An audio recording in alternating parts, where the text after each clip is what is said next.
સુરત શહેરના ખાણીપીણીના શોખીનો માટે ચોંકાવનારી ખબર સામે આવી છે।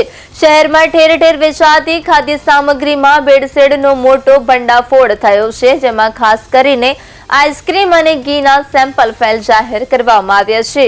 ફૂડ વિભાગ દ્વારા કરવામાં આવેલી કાર્યવાહી દરમિયાન અનેક નમૂનાઓ લેવામાં આવ્યા હતા।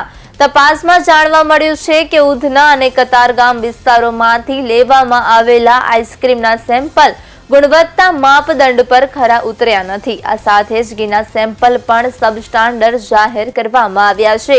આ સમગ્ર મામલે ફૂડ વિભાગે food safety and standard act હેઠળ કાર્યવાહી શરૂ કરી છે। ભેળસેળ કરનારા વેપારીઓ સામે કડક પગલાં લેવામાં આવી રહ્યા છે।